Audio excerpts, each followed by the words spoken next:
Hey everyone, thanks for tuning into the Storyline Multimedia podcast, where we sit down with local business owners and discuss their field of expertise. And today we have Dr. Chris Grier of Bright Futures Chiropractic. Thanks for joining us today, Chris. Absolutely. Thanks for having me, John. Happy Father's Day weekend, by the way. Yes, and your first Father's Day weekend coming up. So yes. Congratulations on that. Yeah, thanks. Yes. It's pretty fun. So to celebrate at the end of the podcast, we are going to see, Chris and I both separately did some research, and we are going to see who could find the best, worst dad joke. And these are... I totally have it. They're horrible. Well, the funny thing is we were texting this morning, and I said, hey, do you want coffee or tea? And then you said tea, and then I said sweet. And then what was your response? I said, no, I'll have it straight, actually. Yeah. See, so you're already like... So I have a question. Maybe we'll wait to No, I'm going to ask you now. But okay. Do you think that, like, the second you have a kid, the really bad jokes just start pouring out? Or do you think they were always there, and then now that you have, like, a kid to embarrass, you can't stop them?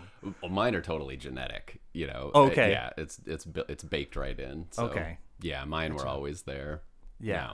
Now, in fact, my son he's getting a head start. He's actually starting to use these sorts of jokes. And my dad's thing is always that Grier humor is so dry that usually it dries up before it actually reaches the other person. And so that's really I good. laugh at my kids' jokes, but my wife is still like, wait, that was a joke? Yeah. That's awesome. And he and I are laughing. But, well, I noticed that, like, just researching the jokes, there's two kinds of dad jokes. There's the really bad puns, like right. horrid puns. And then there's the other ones where they're puns, but they're more about like just like embarrassing as much as possible that person. So it's not even like a pun. It's just like a play. Yeah, it's anyways. So yeah, so just to see the person struggle with the joke. Right. You're right, I get it. Yeah, it's pretty fun. So so just kind of diving into the podcast here, I was wondering, so you'll have to refresh my memory on when did Bright Futures open in Kelowna, and before you moved here, did you have your own practice somewhere else, or were you? Yeah, I'll fill you in. No, I didn't have my own practice anywhere else. We opened in 2007, so June 2007. Here we are in June 2019, so 12 years later. Just past our 12-year anniversary, actually. And before that, I was actually a high school teacher for a few years here in the Mid-Prairie District. What'd you teach? I was a biology teacher. Okay. Biology and math and a business class, and in a small district, which I was completely new to, coming from a very large, in Iowa standards, a large district. Yeah. It turns out you teach whatever they need you to teach, but Gotcha. but my emphasis was in science and math. Okay. Yeah. So That's I loved that. Oh, then I went back to chiropractic school, and then coming out of chiropractic school as an almost 30-year-old, I thought, all right, I got it. And I love the idea of business, running a business and providing value in the community. And so I dove right in and started my own business. Nice. Yeah. That's really fun. So why, so if you were a school teacher, then why become a chiropractor? Why the switch? Yeah, why the switch? The story actually goes back even farther. Really, my first experience with chiropractic was when I was 17. And I tell this story frequently because I think it really lays the foundation for what I do currently. Mm-hmm. But I was I was 17 years old. I was a typical 17-year-old high school athlete, driving to school the morning before my first start as a varsity baseball player. And on my way by the schoolyard, a teacher runs a stop sign and T-bones my 1985 Honda Prelude with her Ford Taurus. So, definitely different size cars. Yeah. And it punched my car way up onto the yard of the school. It busted the tires on the curb side under. My door was smashed almost all the way to my gear shift. So it was a pretty big hit. And fortunately, I was able to crawl out of the other side of the car, and people were showing up. Oh, Chris, you got to get to the hospital. You got to get checked out. And being an invincible 17-year-old Right. boy who knew he was going to start the next day at a baseball game, I'm like, no. Because I knew if I missed that school day, I couldn't practice that day. If you miss the practice before a game, you don't start, right? I mean, Okay. it's ridiculous, but that's what goes through the mind of a 17-year-old immediately as they get hit by a car on the way to school. That makes sense. But for all intents and purposes, I was fine. I was a little banged up, but I didn't have any overt symptoms, things like that. So I was able to play that next day. I was able to play that season, the next season. Played well enough to go to college and play baseball. And it was in my second year of playing that I had this moment where I was on the floor of my kitchen looking up going, oh my gosh, this is not how this is supposed to be going. I had developed over the last about week prior to that this searing back pain that would shoot down my leg anytime I twisted, which in baseball is when you throw, when you run, or when you hit, which is all you do in baseball. Yeah. So I was shut down. And I went to the medical doctor. The short story is they did an evaluation and didn't find anything fractured or dislocated or no pathology. And so, of course, I'm at a medical doctor. They give me drugs, right? That's the job, right? They don't have any surgery to do. There's no like immediate, like deep danger. So I'm in pain. They give me drugs. Totally took the pain away. Totally left me unable to hit a fastball, right? So that was this aha moment where I was like, wow, there is just this big difference between feeling well and functioning well. Right. So it was at that moment in college where I was, had this kind of life epiphany of like, oh, there's something totally different to it. My mom had said, oh, you got to go to a chiropractor. I knew nothing about chiropractic at that point, but that was my first introduction to chiropractic. And within 2 weeks of conservative chiropractic care, the world changed for me. I was back to full function. I was on the path toward actually recovering the function that I had lost instead of just being out of pain. Anyway, I still decided, I still went on and became a high school teacher and then had another similarly powerful experience with chiropractic between my first and second year of teaching. That was the trigger where I said, okay, that's how I want to devote my talents to the world, is I want to become a chiropractor. So I told my principal at the beginning of the school year, hey, I'm gonna go do chiropractic after this. I'll finish out my contract, then I'll go do chiropractic. And then I went to chiropractic school, did that for 4 years, and came right back here to Kelowna. That's awesome. Yeah. So were you living, or I mean, what was your experience or like tie or draw back to Kelowna? Were you? Yeah. So the whole reason we came to this area in the first place was my wife, Christina. She was getting her master's degree at the university. Oh, okay. Shortly after I had gotten my degree, my undergraduate degree as a teacher. And so we started looking around like, okay, am I just going to substitute this whole time, or is there actually a job available? And there was a job available in this little district I had never heard of called Mid Prairie School District. Okay. And, Gotcha. I always joke, Jerry Beeler, who was my principal and still a mentor, I really appreciate Jerry. Yeah, he was actually the principal when I went. Yeah, I think you were there when I went there. Oh, really? I was teaching there. No way. Yes, people, that's how old I am. No, I'm just like. When did you graduate? 2003. Yeah, I was there from 2001 to 2003. At the high school though? Yep. No. Yeah, well, I had that little. See how memorable I was? No, no, I didn't have you because I usually taught freshman and sophomore. But I had the little office next between Mr. Knowles' room and Mrs. Jones' room. Okay. Like that tiny little office, and I taught mostly out of Mrs. Jones' room. She was my mentor, and then I also taught down at Bob Barrick's room for an hour or two, and then I taught a couple hours with Mr. Thornton. Gotcha. Because that's interesting, because if I took your classes, I probably would have paid attention in biology. Because I had, it was. We'll leave names go unnamed. Oh man, when we're recording. Yes, it's getting hot. Yeah. Anyhow, yes, we lived here because we lived in Kelowna, so that Christina could go north and I could go west to work. We actually lived in just northwest of town in a little farmhouse.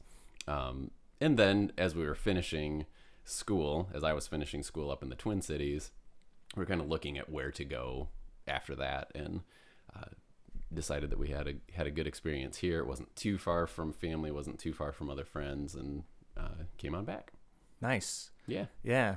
Well, I was I drove by your office the other day and I was thinking, so you know how like you have people like in your life that are like, oh, I remember when this was that, or like there used to be no houses here or something.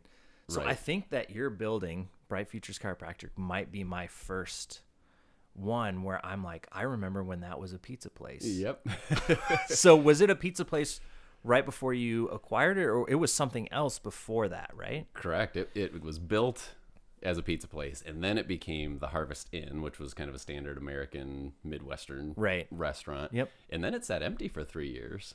Okay. Before we came and remodeled everything and started the business. Yeah. Well, it works really great for your setup. Are you happy with it? Oh, I love it. I love the building. I love all the windows. You know, it's great. It was built as a restaurant, so tons of windows. And boy, I just wouldn't give it up for anything. I go to all my friends' offices, and there's these either tiny little windows, or they're back in a strip mall where there are no windows where they're working. And oh, right. Yeah, I can stand at my windows and kind of feel like I'm outside, even when I don't get to be. Yeah, that's awesome. So, is there anything that you would change with your current setup? Honestly, it has stood the test of time. We worked really hard to design the inside of the building so it was very patient centered, and so that everything that we do in there is part of our patient flow. Mm-hmm. I guess the only thing I'd change about the whole thing is the one room in the entire building that doesn't have a window is the office that I do my paperwork in. Yeah, that's right. So when I do have that 2 or 3 or 4 hour segment of time where I have to just be sitting down cranking it out, I'm in a room with no natural light, and it makes it less fun. Right. So speaking of office work, scale of 1 to 10, 10 being the highest, how much do you enjoy office work, the office side of stuff? Well, the actual office side, like the administrative end of it, that would certainly be a 2. Right. Probably. Okay, yeah. The business conceptualizing, how can I deliver more value to the world, that kind of idea processing, that's a 10 for me. I actually love that side of it, right along with delivering the care and interacting with people. Yeah. I really do like the idea of how do I spread the message of what we're doing in light of the fact that there are so many people having health crises right now, and so few people having an excellent health experience. Like both sides of that coin. I really like thinking about that. Mm-hmm. But the sitting down, doing my notes, like making sure that I'm complying with all the government regulation of healthcare, like all that sort of stuff, that might even push it down to a 1. Like, that part is not the fun 0.8. Right. Yeah. So how often do regulations and things like that change? Like, well, there's always stuff to keep track of. There isn't usually seismic shifts in anything. So yeah, I mean, it's not like a major part of it. It's just there's a bunch of regulation that is there and isn't going away that we have to make sure that we comply with. Gotcha. Yeah. Yeah. Well, I guess the thing that brings up for me is like, is there like, do you have to re-up any certifications or like anything like that? Okay, you do. Yep. Yeah. We're a licensed healthcare provider, so in the state of Iowa, most of those go on biennial licensure recertifications. So yeah, every 2 years we have to have a certain amount of continuing education, requirements that get met, and then we have to reapply and do all that sort of stuff in different categories of what y'all have to learn about and stuff. So most of the learning is super fun, and then some of it is repetitive, and you just have to do it each time. Yeah, that makes sense. Yeah, I was just curious about that because I think that's one of the fun things for me, and why I like doing the podcast is like I know nothing about that side of a chiropractic business, right? Or like anybody else that I have on here. So just hearing about some of the similarities is really fun. So yeah. Anyways, I appreciate you sharing that with us. So before I have like a ton of questions on social media stuff because I just think you're crushing it because I see your stuff all the time in my Facebook feed. Good to hear. It's good to hear. Yeah. Well, and it's funny too because like I see the ad and I'm like, Facebook, like my family's already going. Stop. Stop. Yeah, how do you tell Facebook? Yeah, stop wasting the my impressions. Yeah, your impressions on us. So I guess maybe one of the first things that and we kind of talked a little bit about this, and I'm like, man, we should just have coffee sometime because I want to pick your brain. So cheers to that. Oh man, I got to get a shorter table. That's so I guess one of the questions I had was like, I don't know maybe the specific number, but it seems like you're pushing 1 or 2 videos a week. Would that be an accurate? Yeah, it probably ends up being more than that. So I've made an effort over the past year to produce 9 content videos plus a teaching video on the general topic for the month. So really 10 full-on videos a month. Plus each month we do a workshop, a live workshop that gets done both in person and we do live on Facebook. Okay. And so then I do some promotional videos for those that have a little bit of teaching and then telling everybody when and where they can show up for our workshops. So I think overall, I end up generating about 18 videos a month. That's insane. Yeah. I mean, in a good way. Right. And I think it's been really, my hope for it was that I would have a avenue to get more value to people that they could consume on their own time, basically, instead of just having to show up at workshops or, that sort of thing. And that's been really useful. People that I don't know in town will come up and say, "Oh, hey, I saw your video on such and such, and that was really helpful for me." And that's the rewarding part about it for me is just getting that information out there and getting people familiar with our model of health and our concept of how human beings become as healthy as possible in this age where it's an unnaturally stressful environment. Right. Yep. Yeah. Well, I have a more specific question about that, but that will be in our section of questions from the internet. Okay. But one thing I was wondering about is, so like 19 videos a month, that's obviously an insane amount of videos, because I think that's one of the things that local businesses, in my experience, local businesses kind of have a hard time finding time to produce that content, write scripts. So my understanding is that you write all of them in a day, or like how long does it take you to write scripts, and then when do you find time to film them? Because a lot of them you film on your own. Right. Yeah. It's on the writing side of it, I usually, put all inputs aside and sit down in a corner spot in the office that has a lot of natural light, and I can look out at, to receive inspiration from nature. Right. And I crank it all out. I crank my concepts out in a couple of hours usually. Okay. And I like to do that in one sitting so that all of my videos are congruent with each other. So I'm not writing one day and then putting the same stuff in another one another day and that sort of thing. So I create all that. And then lots of times I will attempt to do most of the videos in one day also, where I just take a day and it's like, this is what I'm doing, is shooting video. And if I do that right, that's about I've got it honed down to where I can get that done in about a 3-hour process now. That's really, really good. Yeah. Yeah. That's impressive. And so I'm the son of a photographer, and so lighting is huge for me. And I see a lot of videos. I think from a content side, if you're if we're hopefully, other business owners are listening to us and, I'd love to get into video and that sort of thing.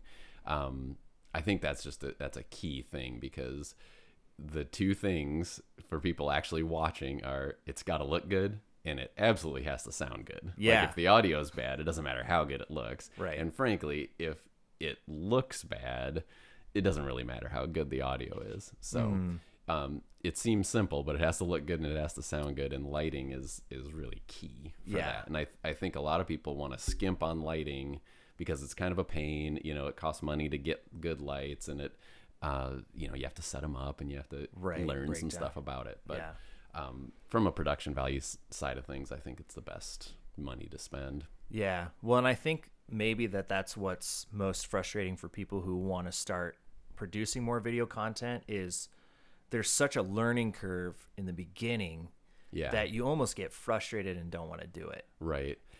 And I would say to people, there has never been a time where video is easier to do. So you still, I mean, I did video projects in high school where it was, the great big VHS cameras, and then you take it to a studio at the local community college or whatever, and you've got your multiple decks of video running and stuff. Like right now, we can do it all with the little computer in our pocket and create good looking, good sounding stuff and stick it into some software, or have a professional, ideally have a professional put it into their software and work their magic on it. Right. It's super easy to do, but you're right. I think, as with anything in life, that this is how much I know, this is how much I need to know, and this gap is what's going to stop me from doing it, because I don't have the bandwidth currently to bridge that gap. Gotcha. I would just encourage people to know it's really easier than what they probably think it is. Yeah, absolutely. Well, and I think a lot of things that if people could understand, because it took me a while to figure out that if you take the time to plan it, the video isn't actually the hardest part. Absolutely. I think it's the planning. How do you do it? Because even just running the little promo for, hey, ask Dr. Grier a question, he's going to be on the podcast, I had to take time to write that. And so it's just an interesting, and that's why I'm so curious about how you're doing it, because you're creating 19 videos a month. So how many hours do you think a month do you spend on video? Total, I think I probably have that down to a 6 hour a month process, 6 to 8 hours a month. Okay, that's crazy. Yeah. And crazy. Again, in the beginning, like I remember, going, there's no way I could do this. This was my goal, but there's no way I could do this. And then just doing it and just putting my head down and doing the repetition of it. It took, 20 hours down to 8 hours, because I don't have 20 hours a month to do it. Right. I just did it the first few times because I wanted that to be a source of value for people. Yeah, that makes sense. And maybe that's worth commenting on too, is from a business side of things, one of my primary things is that all that I do has to be filtered through the question of what value does this provide? Oh, yeah. And I think that might make it easier for business owners too, is instead of thinking about the return that they might get from whatever effort they're doing, I think about it from the exact opposite. I think what's the value that I can provide in doing X, Y, or Z? Okay. And that's where all my writing then comes from.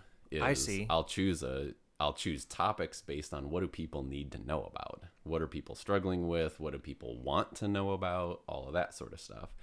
And then, because that's a value question, right? What are people going to value? What are people going to actually want to know? And then I approach the content of what they might hopefully want to hear about from, okay, that topic. What is it that's most important for people to know? What value can I bring that might be from a different perspective than they've ever heard? And how can I do that in as short amount of time as possible? Because that's a value question too, right? People's time is one of their 4 limited resources. For sure. And so I really work to condense my words and condense my, just everything down into how can I maximize people's time, money, energy, and focus for this little bit of time that I'm with them.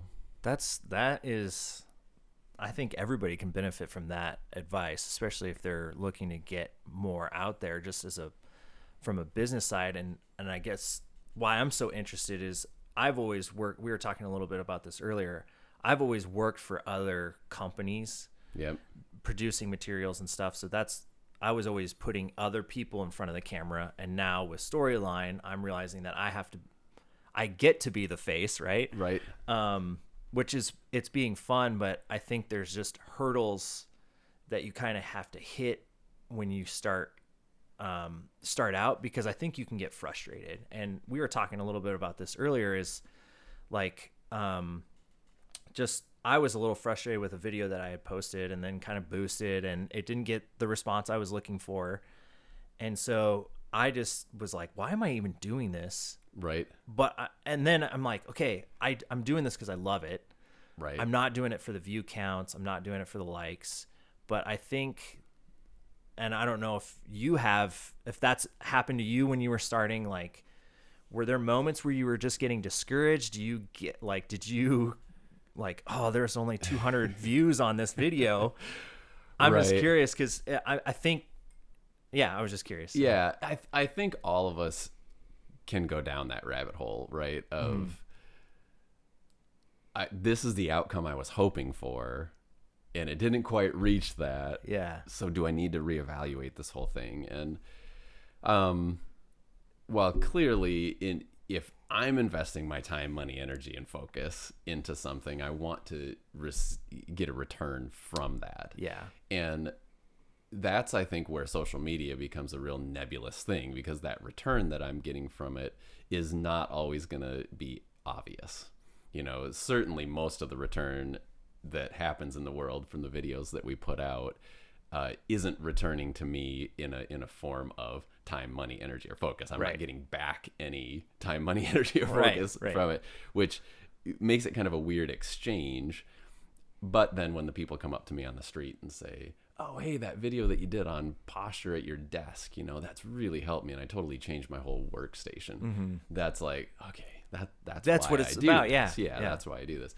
So again, it's like this idea that the we'll just call it the profit from whatever effort you're putting into, the return on whatever effort you're putting into it, can't be the driving force, and we can't make all our decisions, at least based on that top side of things. We have to look at that bottom side of what's the purpose of this? Why are we doing it in the first place? And that's what keeps me going on it. And yeah, I've actually, I do all the videos, and my intent is to provide value to the world. And then honestly, I don't even look at my social media stats, which might not be the best business decision out there. I think it's smart. I mean, I understand why. Yeah. And that's maybe a whole different conversation about, in order to be, one of the things that most increases a person's agency or a person's ability to do what they want to do is to minimize inputs, to have such a hawk's eye on what goes in, what we consume, that we just start saying, does that serve me? Does that serve me? Does that serve me? Does that serve me? So yeah. I don't even have Facebook notifications on ever.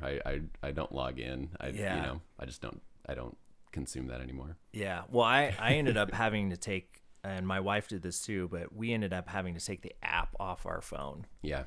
Because there were times where we would just be on it, and it's like, this is, especially because like, I think, sometimes you'll read an article or like an article headline, and it'll just totally change your mood of the evening and stuff. And so we were just like, you know what? I can't read this because it's time to play with our daughter, right? And so I think that's maybe one of the challenges with social media, for sure, that I at least I feel like I'm in the middle of, is like, I just got to step away from the phone. And that's hard because I feel like a lot of people are going to see the content I produce. I want them to see it. They're going to hopefully want a service in return. But at the same time, I got to drop it at a certain time of day. So I don't know. Do you, like, when you go home, do you have sort of any routine where you're just like, hey, business is done? Absolutely. So I've done a lot of work on this in my own life in the last couple of years with the idea. I mean, so my business is ultimately about optimizing people's life experience. And we do that through chiropractic care, and the idea of we have to have a healthy functioning spine and nervous system for the rest of life to go well. Like, it's foundational. And then we work on the lifestyle side of things, making sure that we're giving the body everything it needs, physically, chemically, and psychologically, emotionally. and limiting all the things that it doesn't need physically, chemically, and psycho-emotionally. Yeah. So that's our model, is that's how we deliver the service through the business that we have at Bright Futures. And in my own life, one of the things that I realized is that as a business owner, it's super easy to be on all the time.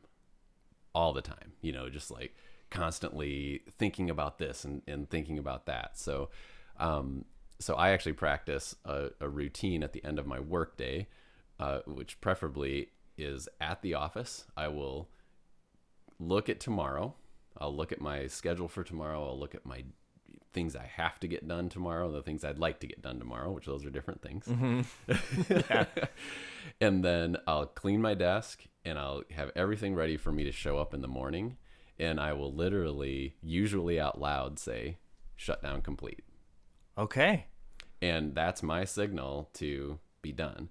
And then we also practice what's called digital sunset at home, where for my son Will, like, we don't have a TV at home. Like, we don't have TV service at home. We've got a TV that we watch movies on from time to time, but we don't have TV service. So TV isn't a thing for us, but there's the iPad and there's the phone and there, that sort of stuff.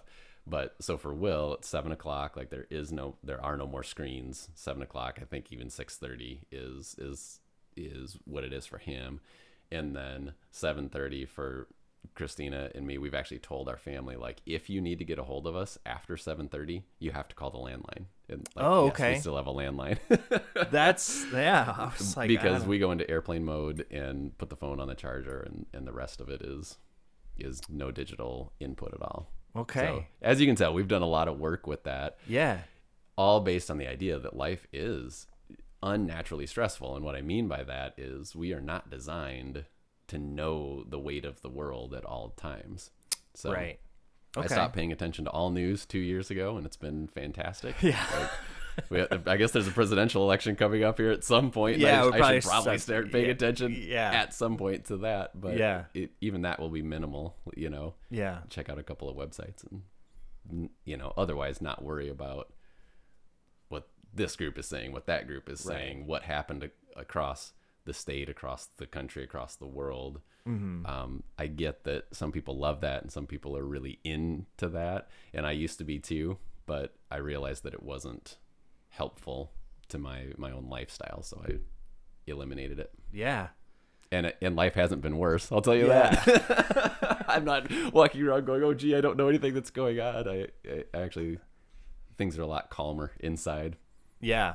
That totally makes sense. It's kind of like, well, I don't know. So I don't know if you have Netflix then or not. No, probably not. Well, there was this. I can't remember what the show was called, but it was about this lady who would come into your house and eliminate all the stuff that doesn't bring you joy. Oh yeah, that Marie Kondo. Yeah, Christina has the book, and we've done that process at home too. That's been another thing, is the physical elimination of stuff. Not just the mental elimination of stuff. Yeah, we did that with like our clothes and stuff like that, and it really helped. There's still a lot of other stuff. We don't fold the clothes though, like. Oh, see, that's the one thing I got from that. It really? Like revolutionized my drawer. It's so much nicer. Okay, all right. Well, maybe Marie Kondo plug. Learn the folding, John. Learn it. Yeah, this podcast is not sponsored by Marie Kondo. Although maybe it could be. Yeah, who knows? So, sort of looking back at how you started, actually, before we switch to social media topic, I was just wondering, when you get new people coming in the door, is there any way that, or like, do you ask, like, how did you hear about us? Are you tracking how people find out about you? And is there is social media a high number of those people? It is currently, like, of our new practice members, new clients. Over the last couple of years, last 3 years probably, there's definitely been a big shift of where people come from, so to speak, and social media has been a big part of that in the last couple of years. So we track it, if it is a Facebook ad or a Google ad, that sort of stuff, that gets tracked with an internal system, that I don't know all the details Yeah, too, yeah, honestly, but yeah, so we know where people come from, whether it's that or, still the ideal though is when people who have had a good experience tell other people about the experience and then they get in touch with us. Yeah.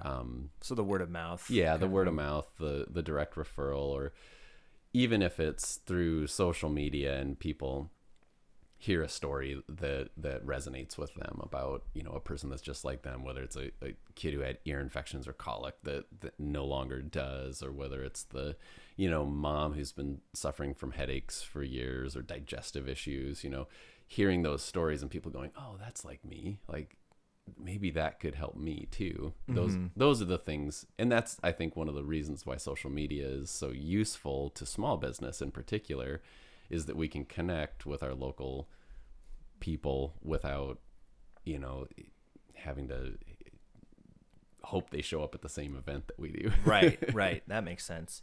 So yeah, that was, that's interesting what you're saying about the testimonials, because, I helped you film a couple, I think, was that January, February? January, February. I remember we had to postpone it once because of snow. Yeah, so it was anywhere from could've... February to May this year. I don't... It's like, was it May? Well, I was just interesting because I have had doubts about chiropractic.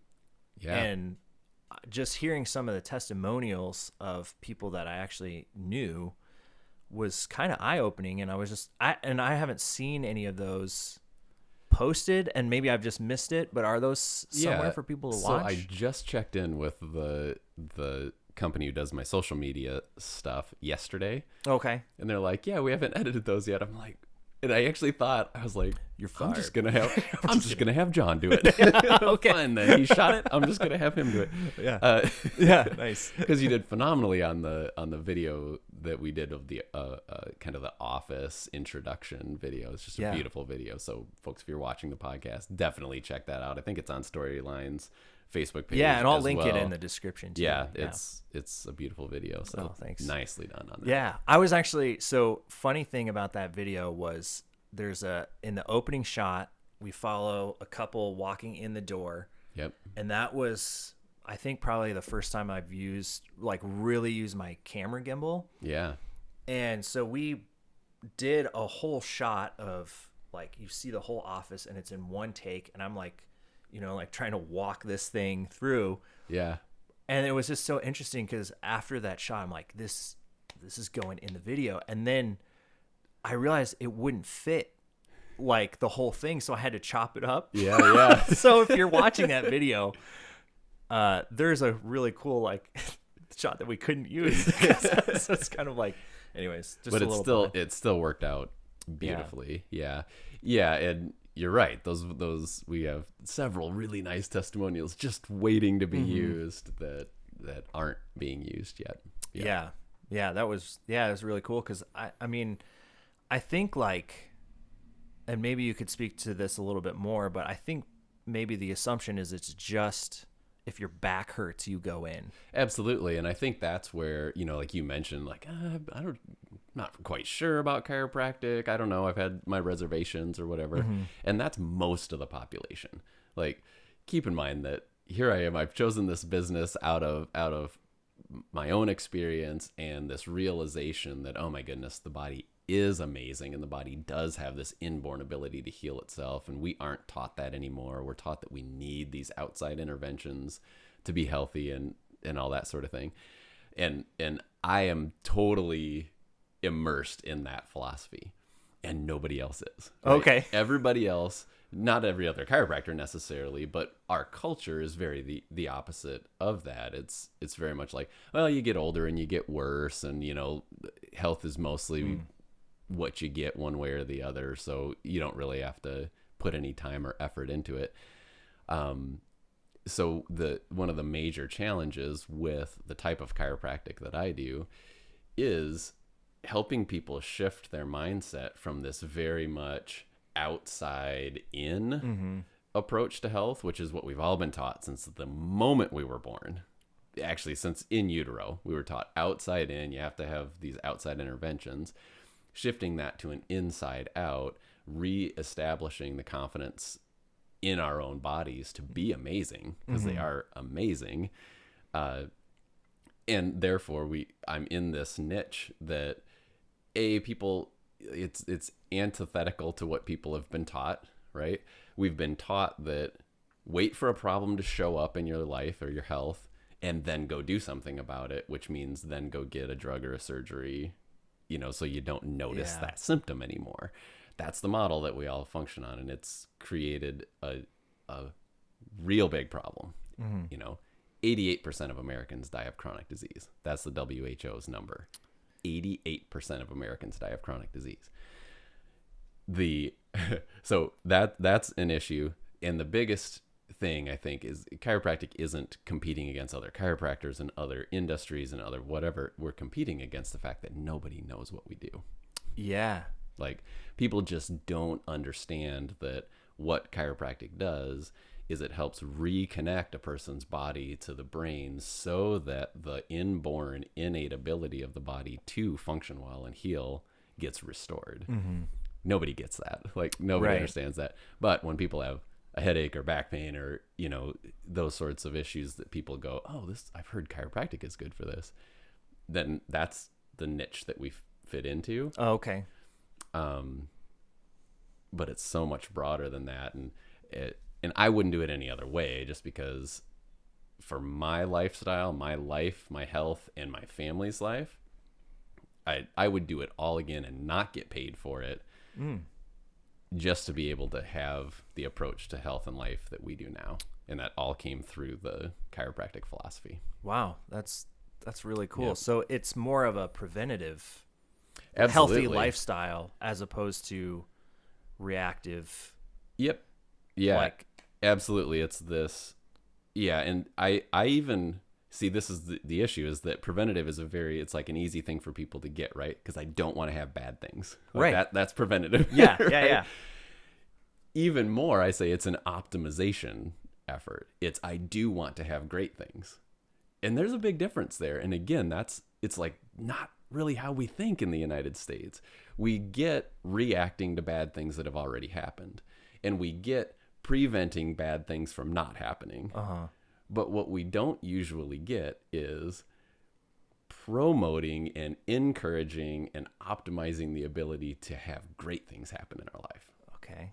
And it's a whole different mindset and a whole different approach to everything in life: health, marriage, parenting, finances, all of it. It's a whole different approach that I love, and I wouldn't do it any other way. Right. And there's so few of us that think that way, that I'm weird, that like, that there are people out there that are like, oh, he's like, there's something going on there that's different than I've ever experienced. So Right.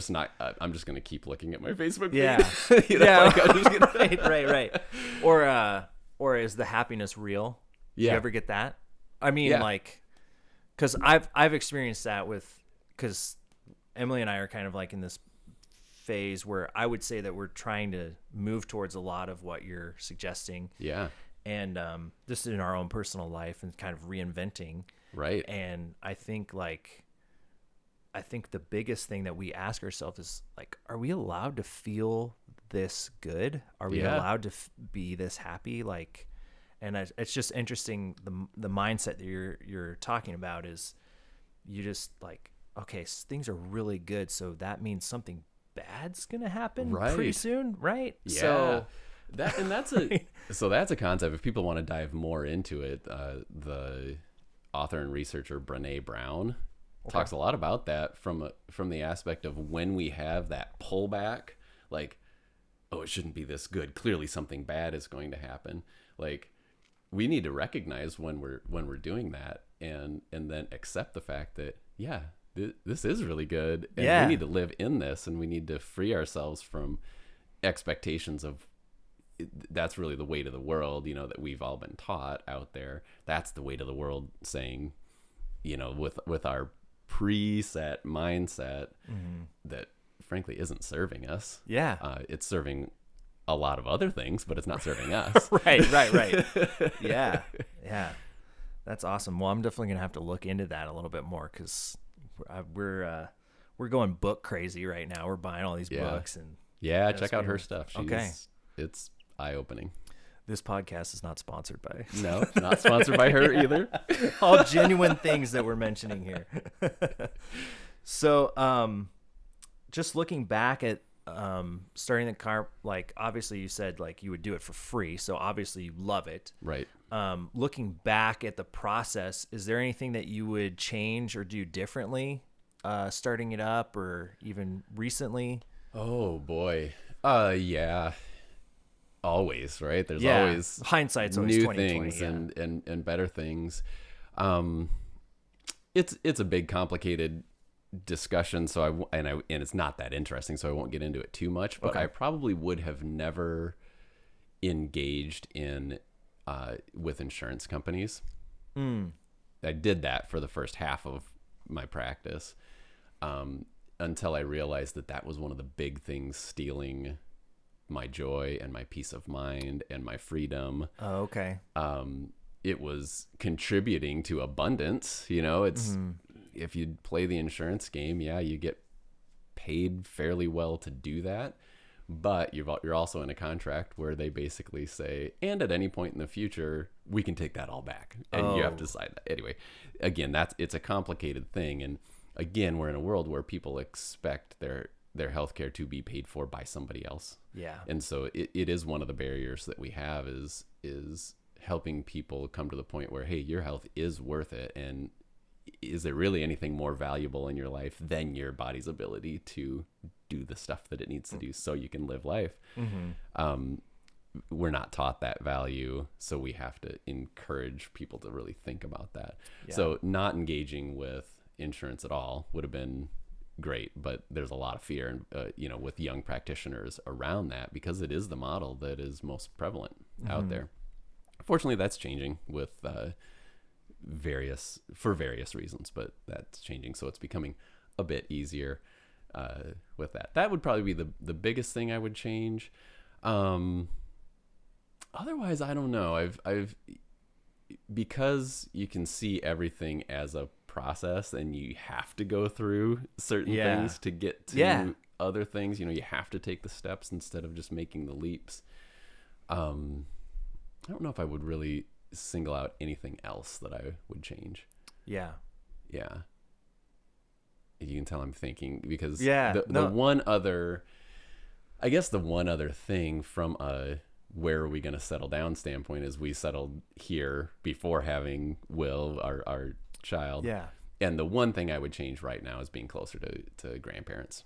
Grandparents aren't super close, and we have friends here in town whose grandparents are there and they're able to engage in the child's life and stuff like that. So from a family standpoint, proximity to the rest of our family is a thing that we would probably do differently at this point. Although Kelowna's been great to us and we've really enjoyed the area.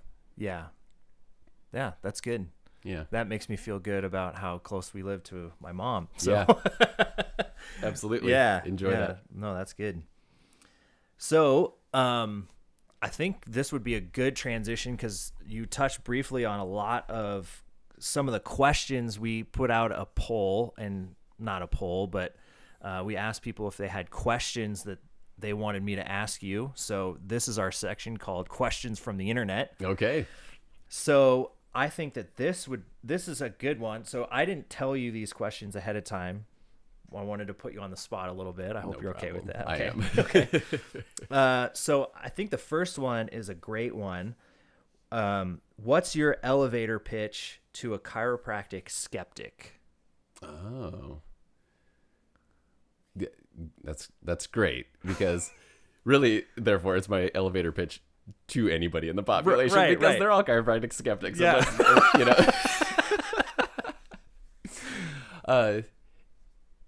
So I would say this, if somebody, usually that comes up in a like, oh, hey, what do you do kind of thing. Oh yeah. And I would say I'm a health and wellness expert whose job is to help people optimize their life experience. And hopefully that gets like a what? Yeah. Because honestly, if I say, oh, I'm a chiropractor, people have that box, right? They've already got the box of who I am and what I do. And because what we do is so different, I immediately want to get out of that box, right? So I talk about being a health and wellness expert, and then I talk through our Thrive formula. And it's simple. I say, really the goal of what I do in my office is to help people realize that they have to have healthy spine and nervous system function in order for their bodies to work well. And once we have that healthy spine and nervous system function, then the only job is to give our bodies everything that it needs to thrive. We need to do that with what we do with our body. We need to do that with what we eat, what we drink, what we get exposed to, and the stuff that comes in mentally and emotionally. We need to optimize all that. And we need to make sure that we're limiting all the things that drag us down in those three categories also. And we have to do that over a period of time. And that's where people thrive. And we see people recover from ear infections, from headaches, certainly from back pain. I've had people that have had thyroid disease that goes away because their body's working right again. We see improvement and optimization in all people's lifestyle, and that's why I love what I do. That's a good pitch. There we go. So just out of curiosity, one of the things you said is that there's a box, right? When people hear the word chiropractor. Right. So what does that box look like to you? Like how would you describe that? Yeah. I think the box is simple, that chiropractic helps with headaches, back pain, and neck pain. And so people know that if they have that, they can get help there. And there's this healthy skepticism lumped into that box because they've heard, I've heard once you go to a chiropractor, you always have to go to a chiropractor. Like they just want you to keep coming back and back and back, that sort of thing. And both of those things are problematic for the profession in that there are other things that help with neck pain, back pain, and headaches. Right. Namely, all these chemicals that you can buy over the counter or get prescribed by your prescriber that do take away those symptoms. There's no doubt about it. Lots of those do take away those symptoms. None of them happen to make you healthier, though. Right. So there's that. And then this idea of, that's in the box of, don't they just want you to keep coming back? Well, I always describe that like a dentist. And I say, if I were to go to the dentist and the dentist at the end of the appointment pats me on the back and says, "Hey, Chris, everything looks good. No cavities again. I think we've done enough of this. How about you just come back when your teeth hurt?" I would fire the dentist. Right? That is not the type of care that I want from my dentist. I want them to make sure that everything is going well and continues to go well. And similarly, from a wellness chiropractic model, that's how I want myself cared for. It's how I want my wife and my staff cared for. And it's absolutely how I want my child cared for. Right. And that could be a whole other topic, is the health experience we've had with Will. But I'll let you do more questions from the internet. Okay. Yeah. Prior to that. No, I appreciate you answering that. So I guess just a follow-up question out of my own curiosity is, you mentioned dentists. So at some point, I'm assuming dentists had to say, "Hey, we need to take this to a more preventative, style that you're talking about." Absolutely. So do I'm just curious. Historically? Yeah, historically. When did this happen? When? Yeah, the 40s. Okay. Yep, starting in the 40s, and it probably took them till the 60s, early 70s. Oh, okay. To actually get their model established.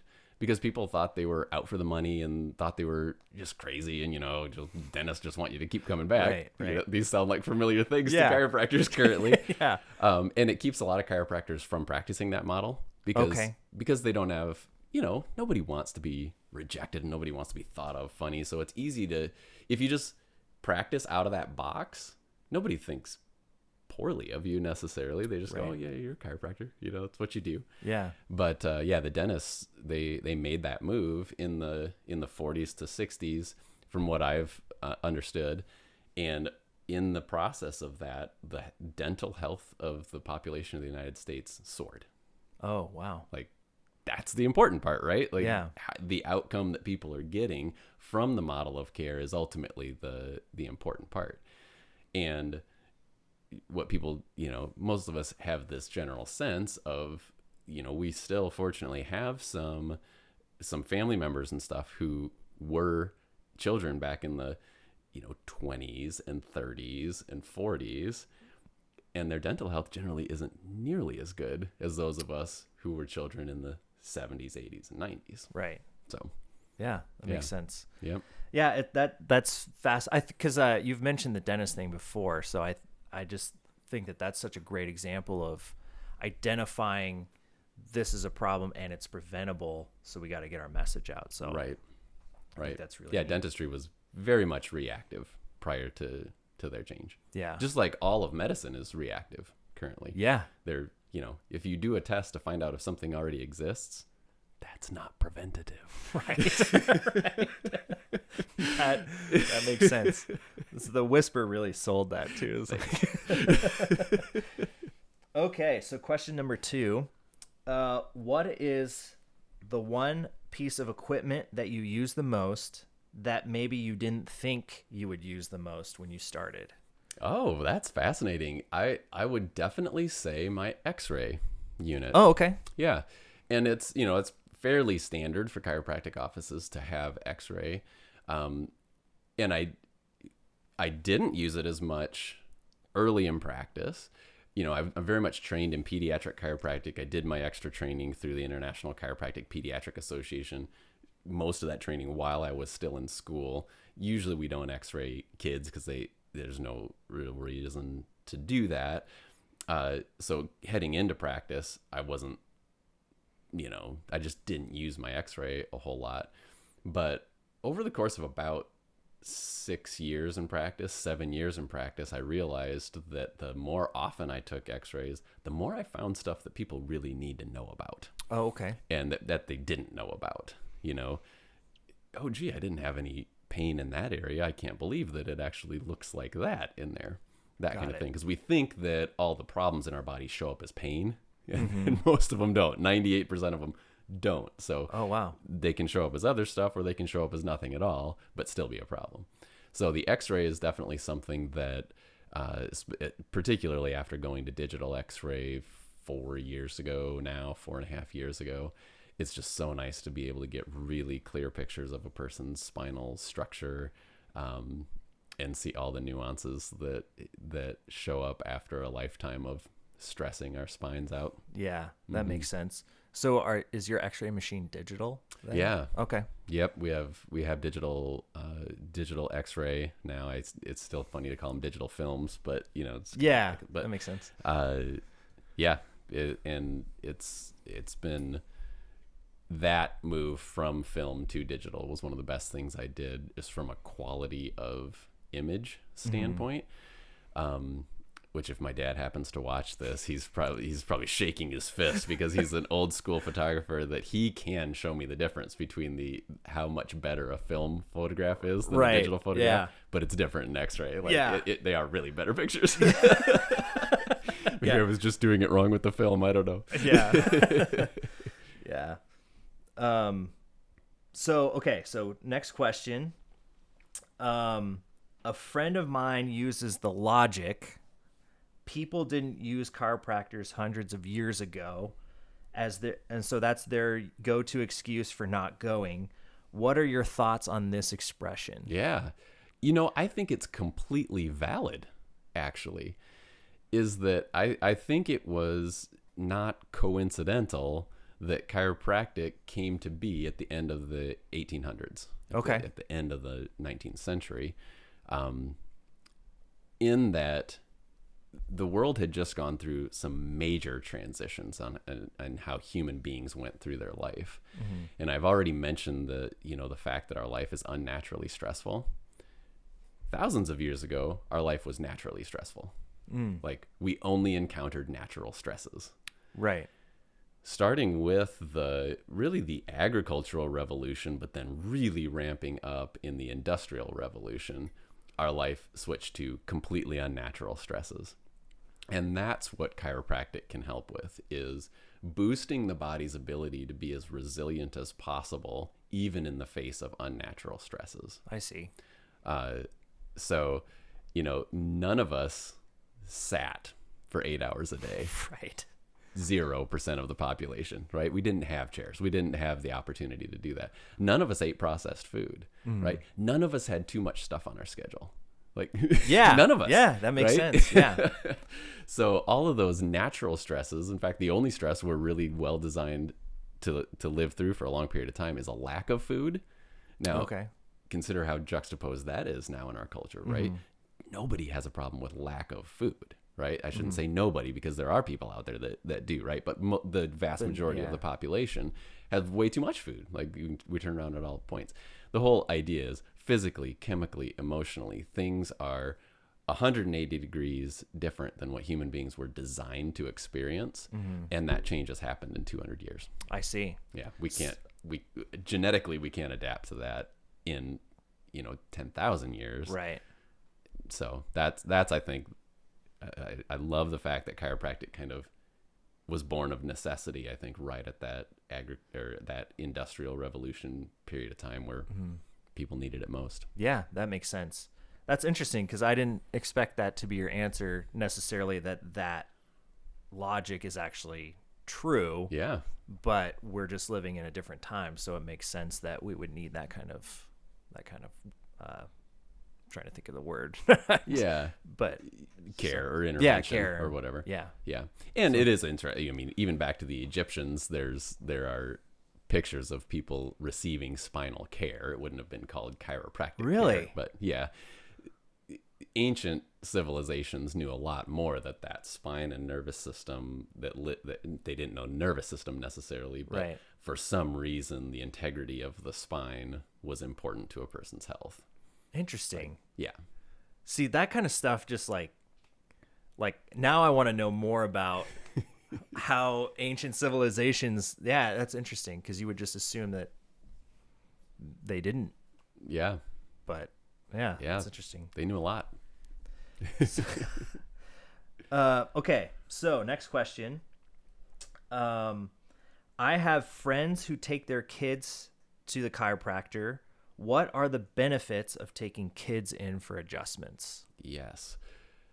So I'll answer that straight, and then there's discussion about this. Okay. I don't want to take too much time on all of this stuff, but this has been a fascinating thing to me, because the thing that really fired me up about chiropractic, once I was in chiropractic school and actually understood the full scope of what chiropractic can offer, the thing that really fired me up was this idea that, oh my goodness, if we have a healthy spine and nervous system that gives our body the best ability to be as healthy as possible, every child on the planet needs to have that opportunity. Like, that's what fired me up to do my pediatric training. And that's the foundation of what's the benefit of a kid going to a chiropractor, is that our children live in this unnaturally stressful environment also, with parents who are stressed out by this unnaturally stressful environment. Right. And so the things we eat, the things we drink, the things that we do with our bodies, the fact that we all, even as children, are looking at these little things like this all day long with our devices and that sort of thing, or staring at a screen, or sitting, or having to go from this activity to the next activity to the next activity with our parents saying, come on, you got to get going. You got to get going. Like, there's so much unnatural stress in the world. We have to have our spine, our nervous system working as well as possible to be able to adapt to those stresses. I see. And so, like, why is it good for a kid? Well, it's good for a kid because the kid's body has to be functioning as best as possible if what we want for the child is optimal growth and development. I see. And that again, that leads right into this whole concept of, like, or maybe this whole story of how what we've experienced with our now 8-year-old. Yeah. Which, again, if we want to talk more in depth about that. If you want to share that story. Yeah. Well, I in my talks, I oftentimes ask the question, like, when's the best time to work towards health? And, everybody, people, oh, well, right now, right now. Right. It's like, yeah, well, the Japanese proverb asks, when's the best time to plant a tree, is 20 years ago, right? When's the next best time? Right now, because it's the only time you have. So when's the best time to work towards health? Preconception. When's the next best time? right now.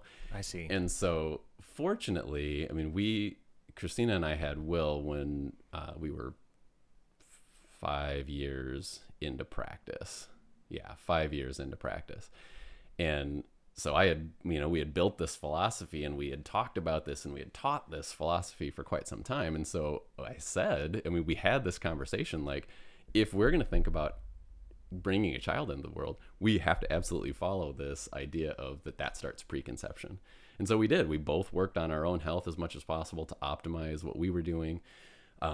Had a great pregnancy, and we now have an 8-year-old who has never had a drug, has never had a shot, has never had a trip to the doctor's office for reactive purposes, and who's spent, I think the count now is 4 days on the couch not feeling well in 8 years. And just the other day, that's amazing. Does that include like colds? Yeah. And stuff? Oh, wow. Yeah. So, he'll have sniffles and stuff from time to time. And I just had like 2-3 weeks ago. I'm glad we're doing this podcast now, because like 2 weeks ago, I wouldn't have been able to talk to you, because I did have this cold. And like 3 or 4 days into my cold, we're sitting at the breakfast table, and he was kind of sniffly, and I could tell his eyes weren't quite as bright as they usually are. And he goes, "Dad, do I have a cold?" At 8. At 8. At 8. That's amazing. And I'm like, yeah, this is kind of what people would call a cold. It's not too bad. Like, the next day he was just fine. And it's not all about not having sickness, Right. But most people don't have that experience with their kids. They're kind of running them to the doctor frequently, and they are stressed out about the symptoms that they are expressing. But the flip side of it, the growth and development side, is he's hit every growth milestone. He's hitting all his developmental stuff. He's just, obviously I'm biased, but he's just sharp as a tack, and, just really great interacting with adults. And, there's just like, from every aspect, I can look back at it. And that's why I say, yeah, the $500,000 it cost me to become a chiropractor, I would absolutely spend again, only to be able to take care of my own kid. That says a lot. That says volumes. That's just this whole thing of changing our lifestyle. I went to a functional medicine person, I think 2 years ago, and it's just interesting because I found out, so I eliminated a bunch of stuff from my diet and then started reintroducing stuff because I was getting sick all the time. Yeah. So 2 years ago, I got strep throat, like, I want to say 3 times for sure. I might have gotten it slightly a 4th time. So I was on drugs and all that stuff, trying to get better. So anyways, went to this functional medicine and started eliminating stuff. And when I introduced dairy products back in, that's when I noticed a problem. And so what I found out was that my body actually, I don't get sick right away, but I get stuffed up and then which isn't bad. It's not like it's kind of unpleasant, but it's not like uncomfortable or anything. And what I found out is that my body, since it's allergic in a sense to dairy, when my immune system is constantly trying to fight all of that, it gets weakened. Right. And then I get what everybody else has at the moment. Absolutely. So, leaves the door open. Yeah. So somebody with strep can look at me through a plate glass window and I'm going to get it. Like, it's basically what I've come to. And so I just, every once in a while I have a little bit, but I haven't gotten sick in a very long time. Knock on, I guess, a Rubbermaid table. This is a wood, but, so anyways, it's, this sauna looking wood. But, so anyways, I just think that that's a unique approach, is to, I think that might even be the theme of this podcast. It seems like, is eliminating those things from your life that don't really serve you. Absolutely. So that's really neat because, having a 10-month-old, I want to sort of be aware of that, is what's not necessarily serving her. Yes. And so it's a really neat concept. You bet. Okay, so let's see, what's the next question here? I kind of went out of order because I wanted to do. Okay. So, do you do one-time adjustments? And if not, why? Sure. So the answer's no. Okay. And because that's not the highest level of service I can provide. Okay. A one-off adjustment is almost always in the desire to alleviate a symptom of some sort. Mm-hmm. Right? Like a thrown out back. Oh man, my neck is Yeah. just killing me here. If I could just get one adjustment, that sort of thing. And might it eliminate the symptom? Yep, it might. And there are plenty of chiropractors who are happy to do that. And I would way rather for a person go to a chiropractor for that service, that does that service, than to go reach for a bottle of chemicals, right? I would way rather for that to happen. I don't do it though, because that symptom to me is the fire alarm going off. Okay. Right. And we can make a fire alarm go off by taking the battery out. Right. Yeah. Fire alarm goes off. No longer this annoying noise in the room. Thank goodness for that. Right. But the reason that fire alarm was going off is far more important than the fact that the fire alarm was going off. Mm-hmm. Right. And so just in my professional world, I can't just pull that battery out and feel good about it at the end of the day. I must go deeper, and I must ask a person why that's going on, and look to figure out what stresses they've been under that have led to that point. Yeah. And to see if there really is a fire burning, or see if it's a more short-term issue. But that's personally why I don't do it. Okay. Mm-hmm. Yeah, that's good to know. Yeah. I was curious because I think everybody has a different model, and I would assume, again, we're talking about like that box of chiropractor. Yeah. I would assume that you, like from the outside looking in, I would assume you don't want to do a one-time adjustment because then you can't get somebody to come in over like. Yeah. So like, and I guess like my example is, like I hurt my back like 5 or 6 years ago, and I went to a chiropractor, and I was going in like 4 times a week. Yeah. And I didn't feel like I was making any progress, and I had gone for like 6 weeks. And so I think that particular situation wasn't like, and maybe that's what I think about is, I would assume, I think it's like this in every industry, that there are stereotypes that are true, Right. but unfortunately those stereotypes ruin like the reasoning behind like why you function that way, is because you're looking for what's causing the problem, right? Right. So, and in our model, we really monitor that too. So like in your situation where it's been 5 or 6 weeks and nothing symptomatically seems to be changing, fortunately, we don't see that situation very often. But if we were to, we would have our nervous system scans that we do, computerized nervous system scans, to look at how the muscles are functioning, how the part of the system that runs our internal organs and blood vessels and glands working, and how a person's overall stress response is going. And if those things also weren't changing, we got to change course somehow, right? Right. Something has to change. And if those things are all changing for the better, we just got to hang on and be more patient, because the symptom is going to come along with it later. That's interesting. Okay. So this last question Okay. is my question. All You ready right. for this? So as a chiropractor, who adjusts you? Yeah.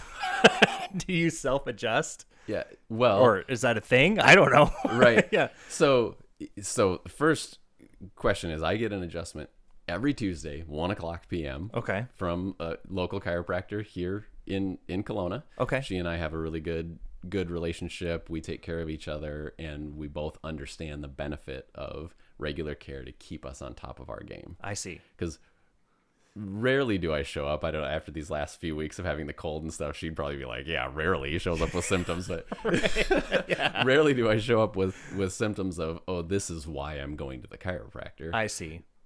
Always I show up with, I've got my adjustment today. That means I'm going to be at my best this afternoon, Yeah. after my adjustment. So, yep, I have a standing appointment 1:00 every week. Nice. It wouldn't be appropriate for me to promote this sort of a lifestyle without actually practicing the lifestyle as well. And then what else was there to it? Can you self-adjust? I do use a technique, and it's the technique that I use with all the children in the practice and many of the adults as well, that I use an instrument for. So I can do some limited adjustments to myself. And that's been really handy to know that technique from time to time too.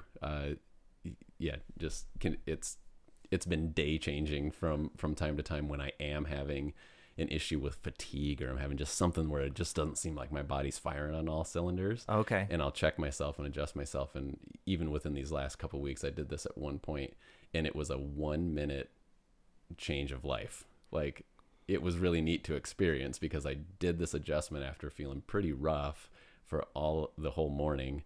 And I did this one adjustment to myself, which honestly, I don't do it that often, because usually, symptomatically I feel fantastic. Right. But, within a minute, I was a completely new man. It was great. Oh, wow. Yeah. That's interesting. Cause I think about stuff sometimes that I'll have a thought that's just makes me laugh. And when I was reading everybody else's questions, I was like, I wonder if he self-adjusts. And then I just had this thought of like, you kind of like throwing yourself on the table. Like I was kind of Homer Simpson style. Yeah, I was kind of like hoping you could just set up the table and then just like fall backwards on it or something. But no, I like to be very specific with my chiropractic adjustments. And obviously. Simpson's spinalator is not very specific. Oh man. So that completes the questions from the internet. And Great. I was just wondering, before we dive into this Father's Day little special here, is there anything else that you want to say to any of the listeners out there about maybe your practice or? Sure. I don't know. I guess one thing that I wanted to make clear, like in talking about these different models of chiropractic, is that I don't really feel like one of them's right or wrong. So I don't want my colleagues to get a bad light because, they don't do this type of thing that Dr. Grier does. And I don't want, whatever. I want people to know that whether it's a chiropractor that's like, hey, walk on in, I'm not going to, I'm just going to ask you what's wrong and I'm going to adjust you today. It's not the model I do, but it's not a wrong model. Right. It's if that's really what a person feels serves them the best at that time, go for it. And it's far better than a chemical resolution to an issue at any point. So I wanted to make that clear. Yeah. And otherwise, we've talked about social media, we've talked about things. I really want people to, ultimately my professional purpose is to help people realize that there's a different way to go about healthcare and self-care, and a different way to think about how we can approach the world. And so through our YouTube channel and through our Facebook page, and we've got a couple different Facebook groups. Bright Futures Chiropractic Education group is the kind of our primary one. I like to get a bunch of stuff out there at no cost to anybody, so that we can start building this foundation of people who look at life differently than just, something bad has happened, so I want that to go away, right. Or something bad could happen, so I don't want that to happen to me. And so we can start cultivating a group of people that look at, like, what could be even better? How can I optimize this part of my life or that part of my life? Yeah. That's really the goal, is to do that, because as I see, if we could just make the entire population have a philosophical shift like that, I think the world would be completely different than what it was. I think conflict would go away. I think most of our health issues would go away. I think there would be just a whole lot more compassion and enjoyment of life out there. And that's the ultimate goal, is we want to cultivate amazingness and optimization. Yeah. Yeah. I think that's probably one of the most valuable pieces of information that I've heard today, is when you were talking about how even if you weren't doing the business model necessarily. You'd still go to school. You'd still do all of the things that you've gone through just because it's brought you to this place. And so I just think that speaks volumes, and I think that is going to change people's minds when they hear that. I don't know if you get opportunities to tell people that. Probably not so clearly, not in this sort of a format as much as I would like to. Yeah. Hopefully that's what people get from it, because that's the idea. It's, again, the chiropractic box is, that's a chiropractic business, so they want people that, show up for chiropractic care, which, ultimately that's true, but the reason why behind that is far more important than the actual act of showing up for an appointment. Yeah. Well, and you offer other things besides that, because don't you do Bonfire Fitness, right? Yeah, that's our nano business. Oh, okay. Yeah. Yep, separate business, but Bonfire Fitness. Oh, here okay. in town. I see. Yeah. Where we do humanly congruent exercises, which oftentimes doesn't happen in exercise. That's a whole nother discussion about. Dude, I'm gonna have to have you back on for the bonfire side of stuff. Yeah, we could do that too. Yeah, most other exercise stuff is focusing on what we can see in the mirror, and we're really working on optimizing how the human being moves and the capabilities there. Awesome. Yeah. I got to hear more about that, but I think we got to move on for. Hopefully, people have made it this far. Maybe we can chop this thing up into different. I think so. Segments and put them out individually too. Absolutely. Okay, so this weekend's Father's Day. Yes. So I thought we should do some research and try to figure out if one of us can find the worst best dad joke. And the reason I thought about this was the other day I was at J-Dubs. And the cashier goes, "Would you like a receipt?" And I said, "No, thanks. I'm trying to quit." And she looks at me and goes, "Are you a dad?" And like straight faced. And I was like, "Yeah, I am actually." And she goes, "I could tell by how unfunny that was." So I was like, "Oh man, this would be a great idea for a podcast. This next time when I have a dad on, we're gonna talk we're gonna talk dad jokes. We're gonna do some dad jokes. Yeah. All so right. What do we got? Okay, you want me to go first? Sure. This is a competition, right? Like whose is the best worst dad joke? Yes. Okay. A competition, and there's no qualifications. Like it could be just. And we've got like hundreds of people in the audience that are going to be right. Yeah, they're all virtual at the moment, but but I would challenge listeners, if you have a dad joke that we didn't say, please write it in the comments. We want to hear it. Put it in there. You bet. Okay. All right. So I'm going to set the bar pretty low. Are you ready for this? I'm ready. Did you know the first French fries weren't actually cooked in France? No. They were cooked in Greece. Oh, gosh. Oh, I get it. Like Greece? Like, yeah. Okay. Isn't that horrible? That's horrible. I think the best dad jokes are the ones you hear and you're like, okay. And then like 5 minutes later, like it feels like you got punched in the stomach because you get it. There, I got it. Yeah. There, I got it. All right. Well, I'm saving this one for a little bit later. Okay. But I wondered at one point, why can't a bike stand up? Like, why do we have to have a kickstand for these things? So I asked my dad, and he's like, "Oh, it's because it's too tired. Like that's why it can't stand up on its own."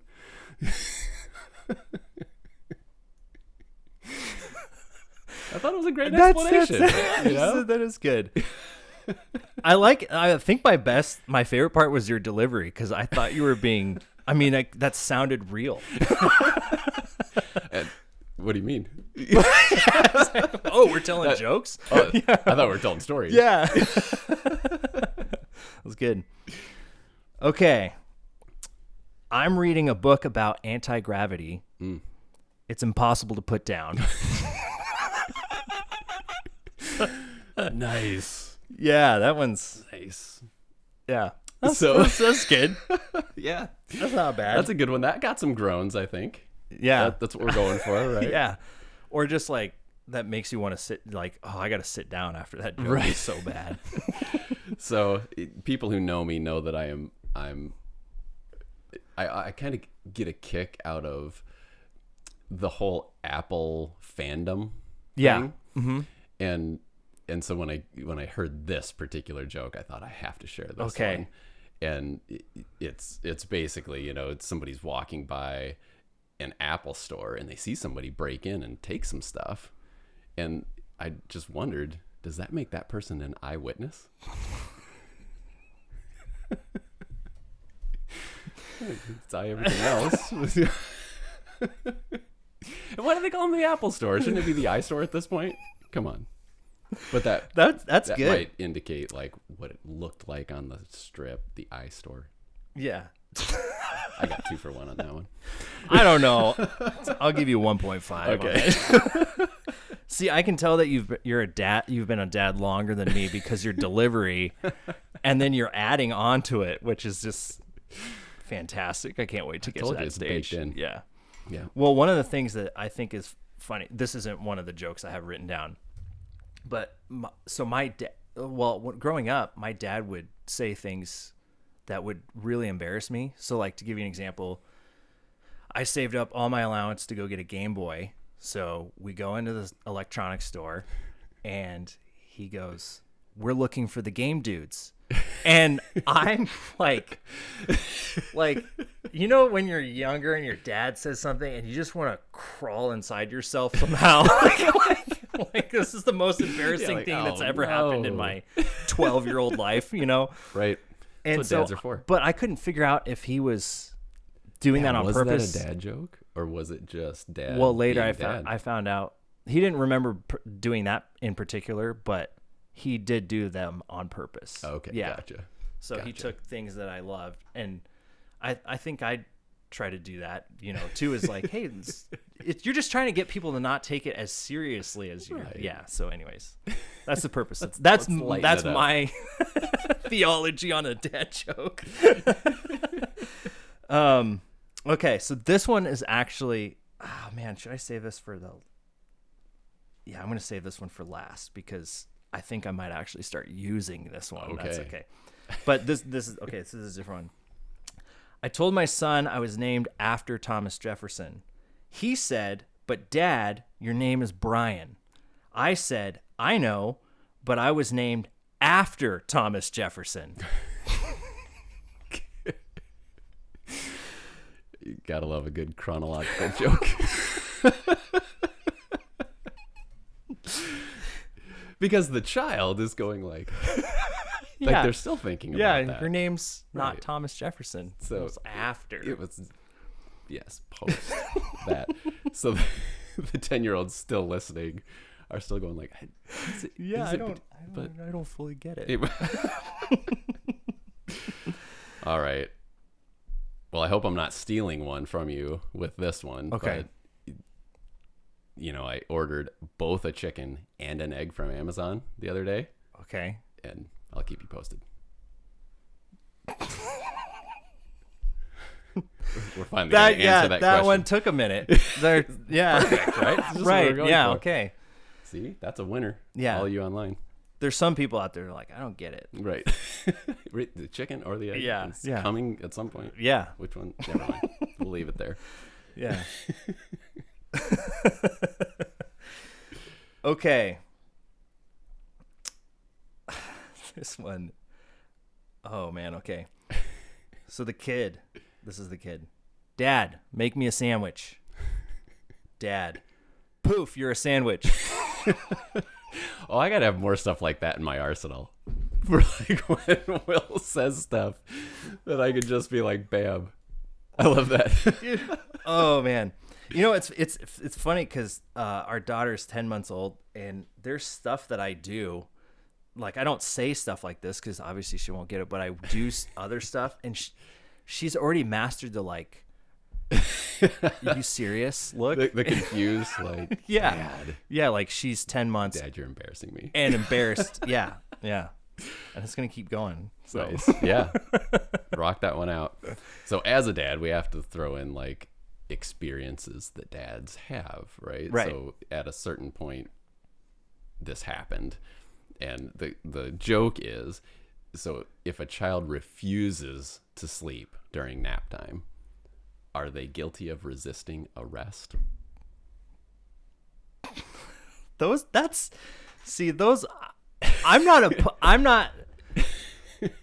don't even know. I don't even have that. Left me speechless. Because I think they are. I think they are guilty. Because children don't know how good that rest would be if they just took it. Yeah. And how much easier the rest of the day would really be. So are you a big pun guy then? Well, I appreciate a good pun. I don't use a ton of them. Yeah. But if it's just sitting on a tee for me, I'll knock it out of the park. Yeah. Okay, that's good. Yeah, I think everybody's like that. But there's our neighbor used to just they were like I know that neighbor. He would find them anywhere. Right. He would pull them out of any statement. Yes. And it wouldn't be funny.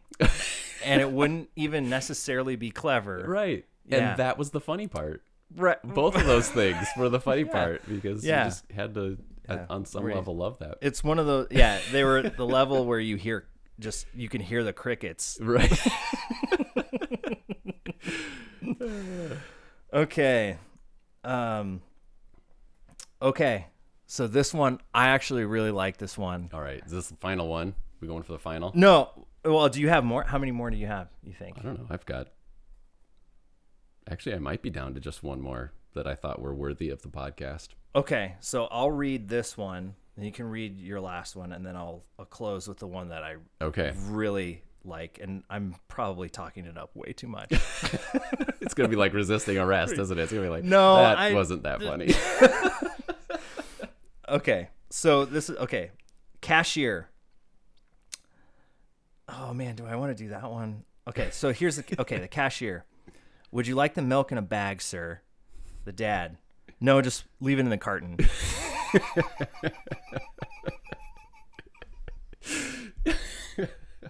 See, I like thinking about those things happening in the real world. Right? That's what's funny about that. Like just coming up with that. Yeah, those are the spot. ones that I picked. Is like, which ones can I use? And just delivering that with a straight face. Yeah. Just to see the response.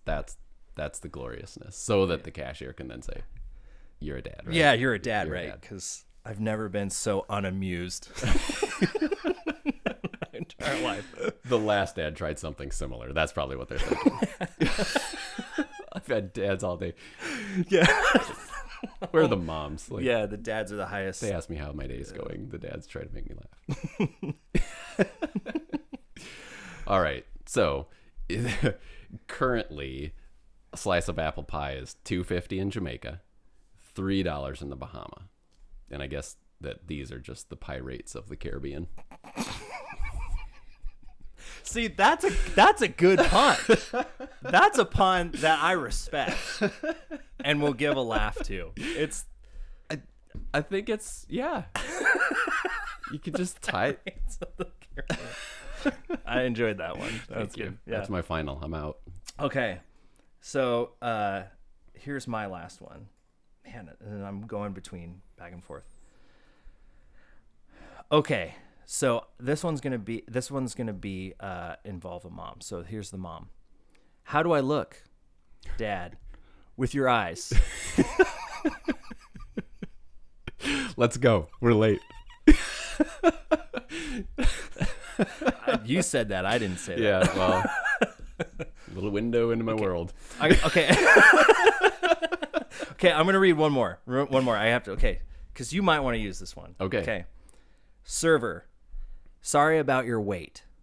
Dad, are you saying I'm fat?